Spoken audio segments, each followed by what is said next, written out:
Hello, hello. I wanted to talk today about languishing. Adam Grant, the columnist for the New York Times, wrote an amazing op-ed on languishing. And it's really this idea that we're not really burnt out necessarily from the pandemic. We're not necessarily depressed. We're not necessarily mentally ill even. It's that there's this deep wanting for normalcy, and there's a true grief of not experiencing that normalcy. And so the problem, ironically, is actually focusing on the languishing. So I bring it up only to say that you're normal. There's nothing wrong with you. You're experiencing what you're experiencing for a reason. And to also say that the problem is focusing on the problem.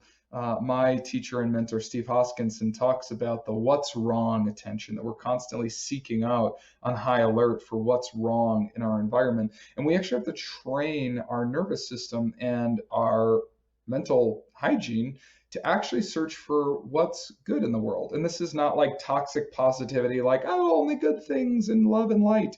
It's actually to say that I want to just simply be aware of what's good in my life. And when bad things come up, I acknowledge them. I recognize, in fact, naming your emotions as they're coming up can be really valuable, really helpful in this process. But then also not spending too much time dwelling in those. And instead, can I then pivot my attention? And really, that is what is the true solution or technique here, is to bring my attention into states of flow, into getting into flow states, into actually doing things that light me up, things that I actually find pleasurable, that obviously fit within guidelines of what I'm able to do during this time, but that truly the way to move away from languishing. Languishing is like it's a real like craving for something other than what is.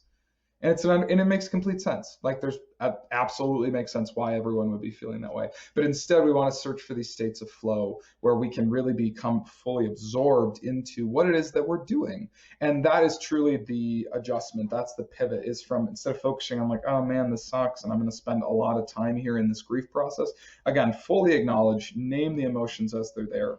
Not saying to not do that, and then pivot as quickly as you can with as much love and compassion as you can toward the things that actually really truly bring you pleasure and enjoyment, that actually get you absorbed into a flow state. So that's it for today. I love you so much. I hope you have an amazing day, truly, that you hit a flow state. And in fact, that is my call to action to you today, is to go find your flow state. What is the thing that you do, whether that's going out to nature, whether that's doing a body-based breakthrough practice, which is known to give you a flow state. It's literally scientifically proven, along with playing with your dog, playing with your family members and people that you love, right? Spending time laughing, watching a good movie. Maybe you've watched all the movies. Instead, go spend some time in nature. That's it for today. I love you lots, and I'll talk to you tomorrow.